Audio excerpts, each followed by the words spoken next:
Hello, everyone. In today's episode, I'm joined with Christine, and Christine has Crohn's and colitis, and which we're going to be calling it hybrids. Which I didn't think about that, Christine, but it's a really nice way of putting it. Yeah, less complex. Yeah. So, could you do a little introduction of yourself to everyone?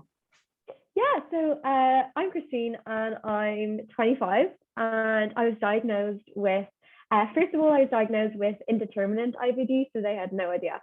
I've basically been told if you say you have ulcerative colitis, we believe you. And if you say you have Crohn's disease, we believe you. So I've had that since I was 7, so coming on nearly 18 years, which is crazy. So I feel like, yeah, I've lived my whole life with it, so I have no kind of comparison to what it was like to live my best healthy life, because I was diagnosed so young. So yeah, that's kind of me. Yeah, like you don't really know much before, or like you haven't really had a life without having IBD. Yeah, what age were you diagnosed at? I was diagnosed about 16, 17, so 16 with, I do remember before. yeah, Like, you'll have. I was going to say, you'll have to excuse me because I'm not used to being interviewed. Normally, I interview people for the It Takes Guts podcast. So I'm like, if I'm asking too many questions, please. No, I like it going both ways. Yeah, it's more like yeah. I'm like that when I go on other people's podcasts. Sometimes I'll ask them a question and stuff. Like, Yeah, it's a I'll try habit. reel it in. Yeah, isn't it? Yeah, it's a habit. Yeah, like yeah, I was when I was 16, and I always remember like fatigue is quite a symptom for me. I don't know about you, like I can kind of notice a difference beforehand and now. Oh yeah, well, see, I actually always wonder this, like, what does a healthy person feel like in terms of their energy levels? Like, I see some of my friends and they can literally go on a night out, like straight into work, and then hang out with their friends, and like they're nonstop. And I'm literally like, how do you do this? I'm like, it honestly takes me days to recover. At the end of the week, I'm like, oh my God, I need 20 hours sleep to recover. So I'm definitely, I'd love just one day of seeing what everyone else feels like, just for just for comparison. But yeah, did you notice, like, a massive difference in, like, what in terms of what you can do before and after diagnosis? Yeah, like it feels like you're falling asleep, the fatigue now. When like beforehand it wasn't as bad. Like everyone has fatigue, but not enough to make you go literally falling asleep. Especially when you're at a desk, like working a desk job, and you can just feel your eyes going and you're like, oh no. Yeah, the thing is, when I was at college and stuff, because I was doing lots of exercise and everything, I was on the side when it wasn't my turn. I was falling asleep, and I was telling teachers now I can't take part. I'm falling asleep. I need a toilet. And they're like, God, this guy really wants to get out of gym class. Yeah, like he's pulling all the excuses. yeah, that's it. That's what they think it is, excuses, but it's not, is it? Yeah. I can't even drink coffee because of the caffeine, and I'm like, this is a sick joke. I'm like, I have chronic fatigue with the IBD, and I can't even have caffeine. Do you have decaf? Yeah, I can, but it doesn't have the same effect of like energizing. What about you? Can you have coffee? I can have coffee, but like you, I can't have caffeine. Caffeine, Like so, I recently got a new coffee machine. I say recently; it's been here a fair few months, but I haven't had the energy to set up and everything. But yeah, I got that, and only yesterday, a couple of days ago, I started using it, and yeah, I have coffee near enough every morning, but decaf, and to me, it's quite weird because I say to everyone like I can drink the stuff with no caffeine in it. It doesn't really taste much different to when there is caffeine in it for me. Yeah. but like if you can get decaf, no coffee, and Pepsi, Cokes now, and 7 Up. So them kind of drinks. Yeah, So it's pretty cool that they do that, but it's annoying if you're going away or in a restaurant or something that they don't have that there. it's so true. But I wonder, does it give like a placebo effect with the caffeine? Like, you know, when you're going out and you have like a mocktail and everyone around you is drinking, and suddenly you're like, oh, I feel a bit tipsy. Like with I wonder if it's the same effect with like decaf. Yeah, yeah, it's crazy. Like it's always good to have. It's not a bad thing, I suppose, not to have caffeine, because caffeine isn't always Mm. good for you. But it's nice if you're. It'd be nice for people who have IBD, because you get tired quite a lot, to have that caffeine to boost your Yeah, energy. yeah. I'm a big fan of sugar. I'd say my sugar content in the day is horrific because it's like the one thing that I'll get like a little buzz from uh to get me through the day. So I always have like a pack of jellies on my desk. Not the not the healthiest, but have to live a little. Yep, yep. You've got to have stuff that you want, like Yeah, to keep you going. Um, exactly. yeah. Exactly. Yeah. What would your diet be like? Is Um, it quite strict or? my diet, like I used to, like as soon as I got diagnosed, I lived on chicken and rice. That's all I could Mm, eat. Because I lost quite a lot of weight when I was diagnosed and everything. So I couldn't eat anything. But now I kind of eat what I can eat. I can eat mostly anything. Except from occasionally spicy foods. yeah. So I won't have any spicy foods, which is annoying because I used to love spicy foods. um, Yeah. No. so like I always say, like when if I'd have a kebab every once in a while, I'd put all the chili sauce over the whole lot, and people think I'm crazy, but Oh my god. I'd enjoy having some water every few seconds. But um, It's like a bite and then a chug yeah, of water to yeah, like yeah, balance it out. yeah. But yeah, like I I I don't have a specific diet plan. I know like people with Crohn's and IBD think it's all diet based, but I don't also agree with all of it is diet based. So some people, you have to have a certain things that you can eat, you kind of know, but it's Yeah. always nice to try new things because we don't know how they're going to react. Yeah, that's a very good point. Yeah. Although trying new things can be very scary Yep. sometimes when the consequences are real. Like I might try something in the safety of my house. Yeah. Yeah. You always want the things that you're used to, don't you? It's hard to try new things. Yeah. Yeah, exactly. Especially when you know they're like safe, you won't get sick of them. Yeah. But I find it interesting how like sometimes you can eat something for like 10 years and it won't bother you, and then one day it just changes and you can't eat that anymore. Yeah. Yeah, like the other day I had these chicken mushrooms or something, and I never liked mushrooms, but I ate that. So it's great. It's quite crazy, but yeah, I suppose our taste buds change as we get older. Yeah, yeah, I try to force myself to like certain foods that I know are healthy, so I'll eat it until I like it. Yeah, And then I'm like, yes, I have a new food on the list that I can eat. yeah, yeah. It is. Yeah, food is yeah. I hated it when I couldn't eat food when I Mm-hmm. was really poorly. Yeah. Like I got to the stage where I was eating little bits and I was full. Like if I'd had the meal, um, Yeah. like bloated and stuff. So, um, yeah, like getting diagnosed was annoying. Well, not annoying, just annoying. Like waiting, seeing what's going on and everything. Yeah, yeah, it must be really hard not knowing like what's happening and like what your life will look like in the Yeah, future, like post diagnosis. yeah, Because I never really got that because I was so young. I didn't really think about it that. But when I like hear people who have been diagnosed later, I'm like, God, that must be so hard. yeah. It's got to be hard, isn't it? Like Yeah. I couldn't imagine getting. Well, I say I wouldn't say I'm old getting diagnosed. That's pretty young. 16, 17 Yeah. age. Like, but you do see other people getting diagnosed later on in life, and it's crazy. Like, if that's affected you most of your life and not get diagnosed later. Yeah, that, because a lot of people seem to have like be affected by it, like even years before.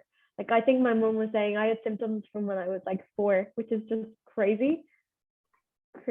So I was like barely off milk then. Like Yeah, I'm barely weaned.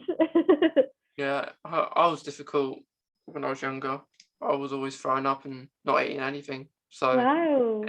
it might have been something that was developed when it was babies or something, and then you get it as more visible later on, like in life. Yeah, something they say like there something might trigger it, like environmentally, or Yeah, stress, or like a stressful period of life. it would be nice to Right. see what is the actual cause, because Yeah. there's probably be loads of causes, not just one, I reckon. Yeah. Yeah. So I actually did my thesis in this. I did my undergrad in physiology. So there was loads. We did like so much on IBD, and I remember I did my like research project on IBD, and I was like diving into the like, what causes this. So apparently there's everyone with IBD is genetically susceptible to it. So they've like a, multiple gene mutations that wouldn't cause IBD on its own, but in combination with, say, environmental factors like where you live in the world. Like if you take, they've done studies on this, and like if you take someone from India, say in the east of the world, where IBD rates are super low, and then move them to the Western world and they start eating the Western diet, there's they're way more likely to develop IBD. So it kind of just shows like there's so many different factors. Yeah. Yeah, it's mad. It's very interesting, isn't it? Like how everyone reacts to different things and Yeah, different and ways. some people could probably be susceptible to it genetically and never get it. So Yeah. it's wild. But one thing in saying that, like it's definitely no one's fault for getting it, because I know sometimes like when you get a flare up, you can be like, oh, like what did I do wrong? Like did I do something to trigger this? But yeah, it's good to say that it's definitely no one's fault.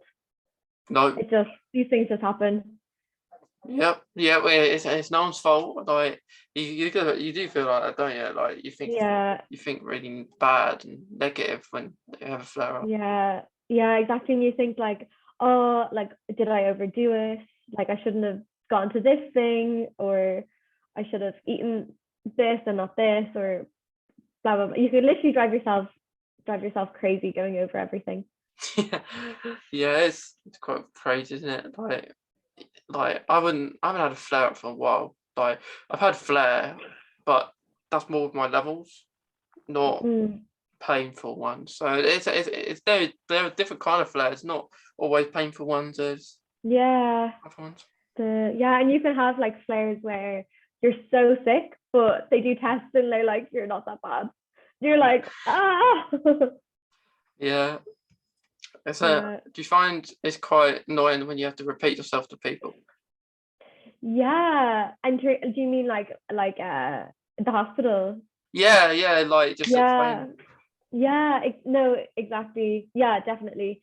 And like I think the healthcare systems are just so overwhelmed as well. They do such a good job, but it's definitely, especially with COVID and things like that, you definitely really have to like advocate for yourself and make sure that you get you get seen to. Yeah, yeah, because I mean, yes, the hospital is not a place we always want to be, really, is it? As you go so much. Yeah, it's so, and also when I've noticed like the times I needed to go to A&E are the times that I most just want to be in bed. Like when you're so ill, you're like, I don't want to move. Like leave me be. Yeah, it's so long wait as well, isn't it? Like Oh when you, yeah. I've learned a few tips though. Be as dramatic as possible. If you can cry, cry. And I remember like one time I was in like in so much pain. I was I was so obsessed, and I was lying across loads of chairs. I was crying, and I've never gone through A&E so fast in my life. They put me in my own private room, which was unheard of. And I told my parents, they were like, Christine, they definitely just wanted you out of the way. They're like, this girl is making such a fuss. Everyone's gonna like, they just want a peaceful A&E, and here's me being like, ah. But it worked out. Got my own room in the end. So Yep, you did good work. that did work. Yeah. Yeah, we shouldn't like A&E. We shouldn't be going to A&E, really, should we? Though, like, yeah, it'd be so handy if like consultants could like fast track you straight. Yeah, because like we said before, it's like it's not our fault, like for A&E, like to like it's more of not it's more accidental A&E, isn't it? Like then where that's a good point. ours they're more physical injuries where ours aren't. So it should be another place to go or something. But yeah, like even if they had like specific hubs where people with really bad IBD flares or chronic illness flares could go, with like a specialized like chronic illness team, that would be so good. Yeah, yes, it's something would be nice to if there was like especially with COVID times, when you're high risk, you don't want to be with that many people if something did happen. Yeah, I actually went to A&E. I was in hospital twice during COVID, and one of it was like in the like a massive wave of COVID. I think it was like the first wave of COVID, and it was terrifying. I was like going through A&E, and I think if you had a high temperature, you had to automatically go into the COVID ward, into like the COVID section of A&E. So it was just like absolutely terrifying. But the healthcare staff are amazing, like amazing for dealing with all of that. Like God. Yeah. Well, I wouldn't have liked that. Like stay away. No. Like if I could just like put myself in like a bubble. Yeah. Like now, they don't, because even before when all the restrictions got scrapped over here in the UK, what happened is like now that they kept that in hospitals with social distancing and everything, but now they've apparently I heard that last few days that they haven't, they've stopped it, so it's not going to be as safe, not going to feel as safe in hospital as well. So that's annoying because you're going to have to go there and everything. Yeah, it's definitely been a terrifying experience, like being immunocompromised with COVID. Like I remember when it first like came out, like running to the pharmacy. I have like a massive stockpile of medication in my room that I haven't used. I think I like literally took one of everything because I felt like it was going to be like the apocalypse. I was like, okay, I need anti-nausea meds, I need painkillers, I need my hot water bottle, I need like pain patches. It's like fully stocked, masks, everything. But it'd be more fun if it was the apocalypse, wouldn't it? Because like we'd know who's got it, wouldn't we? Yeah, that's so true. We're like, get away, lock them up. Yeah, because with COVID you don't always know, do you? You walk down the street, you don't know. Look, that person might have COVID. That's so true. That's so true. I never thought of it like that. Yeah, like although, and the fact that like in some places you could like most places you could get like properly arrested if you didn't follow like the quarantine and everything. Like that really is like apocalyptic vibes. Yeah, like you would have thought there'd be a lockdown. Would you? Oh, I know, crazy. Like global pandemic, or even think any of So this wild. happened. So wild. I'd say a lot of people misdiagnosis, like where their diagnosis wasn't picked up during that time, like people with IBD. So there's a lot of people struggling with IBD at that time. Yeah, it's hard. I feel for everyone who got diagnosed and that during the like first year, especially. Like Yeah. must have been really hard to even get appointments or something. Yeah, or see your doctor in person as well. Yeah, Be wild just meeting your consultant like on the phone, or the yeah, nurses, or yeah. and Like yeah. I had the option. Well, my consultant would rather see me in person than over the phone. Um, but like I wear those the really good masks, and Mm. because the blue ones don't really aren't as protective, really. Oh But yeah, I, yeah. I wear the proper ones, and like people, you just see them, and it's annoying when like you don't want to say anything to people because you don't want to come across in a different way. Yeah, yeah, exactly. Yeah, the intention is pure. You just want to protect yourself, but yeah, it's hard. It's a hard topic to broach with people, definitely. Definitely, yeah. So Christine, like, how have you been like on your Humira injections? Yeah, so I was on Humira, I think when I was in school. So I was probably like 17, 18, and it didn't agree with me at all. Unfortunately, I don't like saying my bad experiences on medication, because I'm always so scared of like putting someone off, like, or scaring someone. Whereas everyone's experience is different. Like some people have really good experiences, some people have really bad experiences. There's like a whole spectrum. But for me, it didn't agree with me at all. I was like, my hair was falling out, I was getting migraines, things like that. Um, so it wasn't working for me. So I came off that easily. Um, but I have quite severe IBD. So Mm. I'm on Amgevita at the moment, as well as Entyvio. Um, so Entyvio for the colitis side of things, and then Amgevita for the Crohn side of things. But unfortunately, that's the only drug left to try. So that was kind of like a last resort, because I didn't get on with Humira and their biosimilars.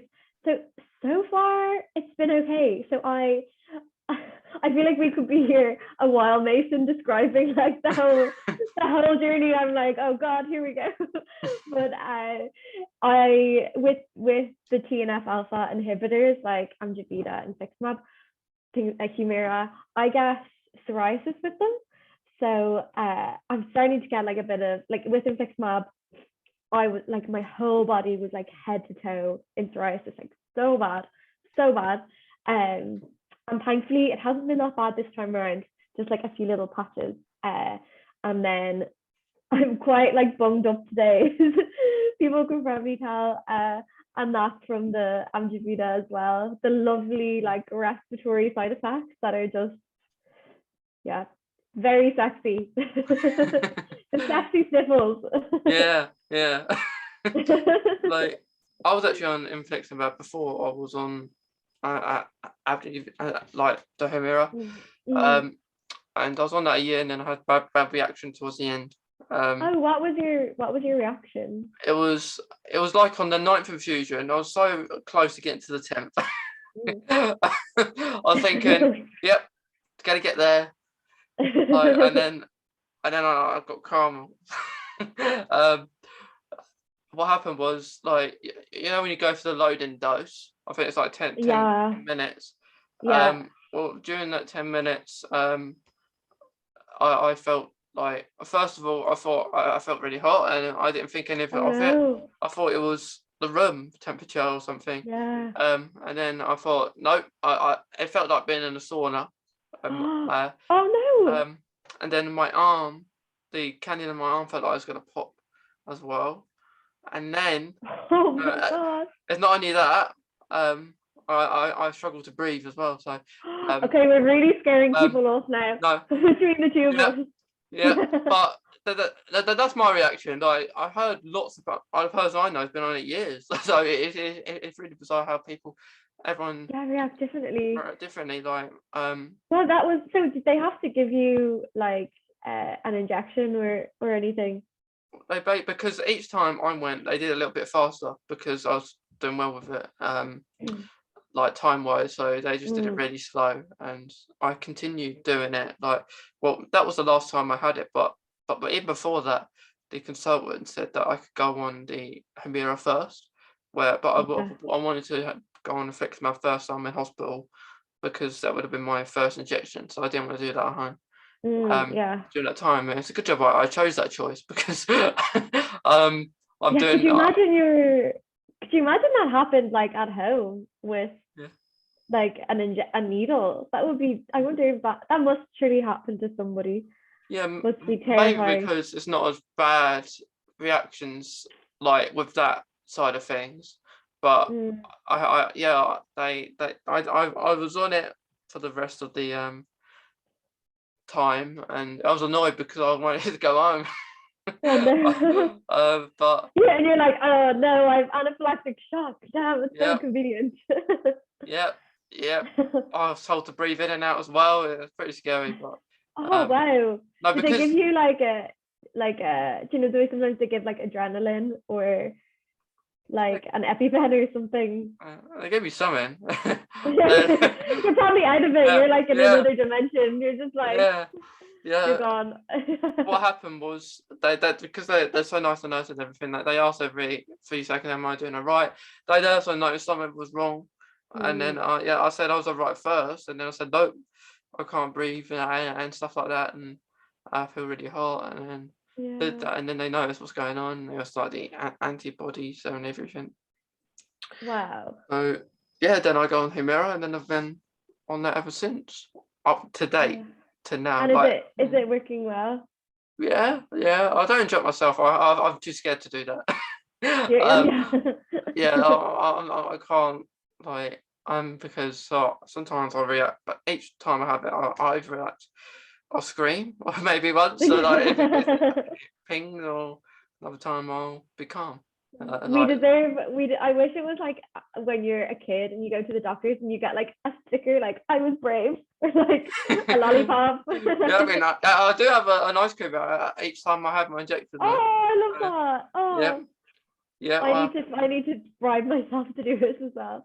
Yeah, Oh, yeah. Like I have. Last time I had Angel Delight ice cream, so oh my God, mm, yum. yeah. I didn't know it was a thing until I had it, and it was pretty nice. Oh, oh my gosh, it reminds me of when I have to do colonoscopy prep, like the most dreaded, disgusting concoction alive. Like it honestly, it makes doing like shots on night out like seem like nothing. Like that. Oh, you're getting poison, isn't it? Yeah, oh, it's awful. But my parents, like, I'm not. Well, I should be ashamed to say this, but like I hate it so much that like my parents still bribe me to take it. So each glass, they'll give me a fiver for each glass I get. It's like I'll be like, I'm not doing it, and they'll be like, Christine, like I still need like some motivation to drink it because it's Would not you fun. would you put juice with it, or would you just have it on its own? I try 7 Up. 7 Up is my go-to, but Mm. it's just like it tastes like a gone off moldy 500-year-old 7 Up. Yeah, But it doesn't taste any different. Whatever you have with it, I reckon. I know it's still you can still taste that like salty Yeah.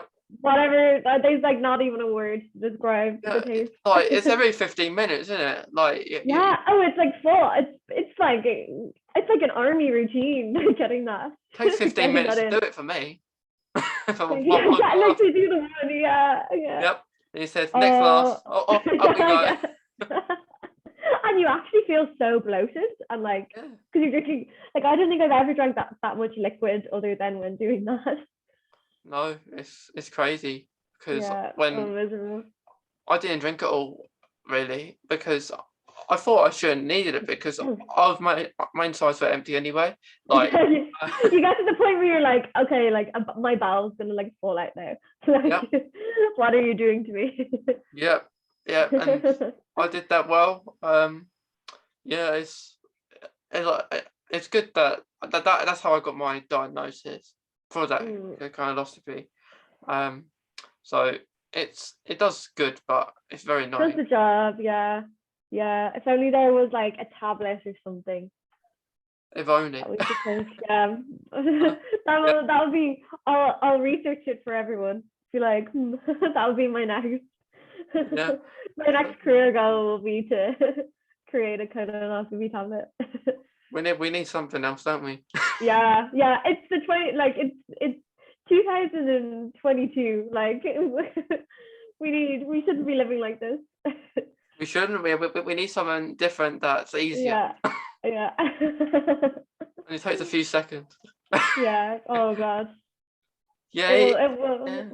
Even if you have to swallow a pill.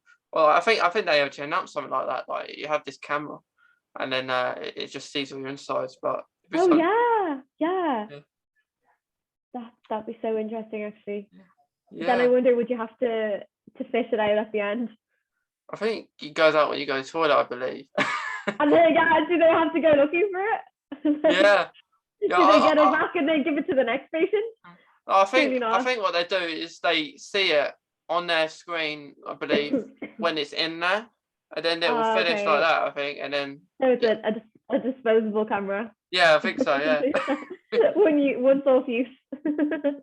yeah, yeah. But yeah, like, did you have your injections like your Humira every 2 weeks, or is it every week? So I was every 2 weeks. I'm now every 1 week. Okay. So I'm kind of in a little flare at the moment. So with the colitis, that's like flaring a bit, and with the Crohn's, which would be like perianal Crohn's disease. So the lovely fistulas and fissures and all that. No, I don't like them. Beautiful part of Crohn's disease. Yeah. That's never gone into remission. So kind of trying to really like hammer that with treatment, but Yeah. yeah. I have something called patchy pans, worst form of Crohn's, I believe. So, so not What's it good. called? Patchy pans, it's called. I think patchy pans, Crohn's colitis, so a bit of both. So I'm not. Yeah, I've been lucky in a way that I'm doing pretty all right at the moment. Yeah. And what part of your digestive system does that affect? Like I've had quite a lot of havoc with fistulas. Oh, Like, they're the worst. yeah, like I've had that. Like, I will get blood quite a lot of times. Like sometimes, if it is my bum, occasionally my nose as well. So I can get nosebleeds quite a Wow. lot. Wow. I don't think that's anything to do with IBD down my nose because I'm always not prone to getting them.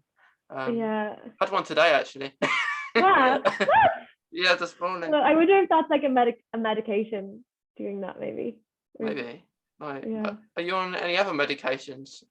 So I'm just on an Entyvio. That's an IV every 4 weeks. Okay. And that's like works the best for like the colitis side of things. So I've been on that for like 2 years, and it's only like now it's kind of starting to like I'm kind of flaring a tiny bit, and I'm like, no, you were my wonder drug, like please, don't cheat on me, don't do this to me. Yeah, I'm on vitamin D, B12, azathioprine as well. So Oh yeah, the just vitamins are. Do you find after you get like a B12, you get like really energized afterwards? I suppose like I have it every day. Well, like I do have it quite a lot of time. But I would rather not. Like that helps with fatigue, I suppose. The reason I'm on it because I have fatigue quite a lot. So yeah, it's okay. I'd rather not to be on some of the medication during a Yeah. pandemic. Going, pandemic still going. So that's quite annoying. Yeah, no, I agree. I got the injections, and loads of people say they feel like a new person after the injection, but I just more so feel like a lack of side effects. So like I get really mad pins and needles like all the way up my legs. I'll just be sitting in bed and I'm like, oh, the B12, I need to book that in. I'd be like stuff Yeah. like that. But What with your injections? Where do you normally inject yourself? Is it like your thigh or yeah, your so tummy? my tummy always. I tried the thigh the first time last Friday, and I was like, oh my god, I was like, how do people do this? I'm definitely a tummy person. Yeah. What about you? Do my thigh. That's why I scrape it. Oh, you're on the other side. I don't know my tummy once. I suppose I just feel like I don't like the feeling of getting pricked. Like actually feel it. Yeah, Um, yeah. like A lot. that. Some people say that like they feel like their tummy has been through enough that they don't need a needle going in it. And some people say like psychologically they feel like the medication's like close to where it needs to go. Yeah, So I guess it's like either or. yeah. I like I have it every 2 weeks. There was a chance if antibodies were getting worse, maybe, or Crohn's getting worse, possibly doing Mm, it weekly. yeah. It's Like nice to have that backup. yeah, Kind of makes you feel like uh less stressed about mm, like because I know for me, I'm like if this doesn't work, I'm like like I don't know what we'll do. So it's definitely nice having that little like thing to like fall back on. Like even if you never have to do it, but just like mentally. yeah, yeah. I think that's yeah. It's always nice. Like Mm. and that's why COVID's fearful because like if you had catch COVID, you possibly or you will not be able to have your medication like weekly medication and stuff. So Yeah, that's a good point. um, Or when I don't know about you, but when getting the vaccines, I was on methotrexate, and you couldn't take that for like 3 weeks before you got your vaccine. And that's a long time. It's a hmm. really long time. Yeah, I've had too many vaccines. Yeah, yeah, Yeah, God, we'll be on the fifth soon. yeah, I've had my fifth, I think. You've Um, had your fifth. yeah, I had my fifth when I had their fourth. Um, Oh so my God. I bet I might Well, have. I actually can't remember how many I've had. I've too many. it's been too many. Yep. And then you think, when's it going to stop? Yeah. Like they they protect you a certain amount of time, and then you're on another Oh one. yeah. Have you Um, have you had COVID? no, I've been Yeah, careful. I have. Um, that's good. That's good. All the injections must be doing something then. what about you? No, I haven't either. Yeah. So it's good. It's good for us. Yep. Good for Touch us. wood, actually. Touch wood. Yeah. Yeah, it's like you do think it's going to be some point possibly might get it because it goes about no restrictions. Yeah, it's kind of like Russian roulette as well. You're like, when is it gonna? I'll be like, I can't be this lucky. I have Crohn's disease. Like, Yeah, I need. yeah. Yeah. Well, Christine, it's been really nice talking to you because I think Oh, we've similar. like been awesome. Like we've learned that we've both got a hybrid, so that's been nice. Yeah, yeah. Yeah, We're in the exclusive hybrid club. yeah, we are. Yeah. Is there anything you want to say just to finish up, or any advice maybe you want to give, or anything? Yeah, I would just say to people newly diagnosed that you can definitely live like a really full, happy life, and it doesn't have to be the end of your life. You definitely go through rough patches, but they make you like a stronger person and like makes you appreciate all the good moments in life just like an extra bit more. So yeah, Yeah. leave it on that note. I think that's really good, Christine, because yeah, I've really enjoyed chatting to you, and I hope you have as well. Yeah, oh no, Yeah, definitely. No, so good yeah, to chat. So lovely to meet you virtually. yeah, officially. Yeah, Yeah, officially. yeah. Well, thanks, Christine. Thank you. Thanks so much. Bye.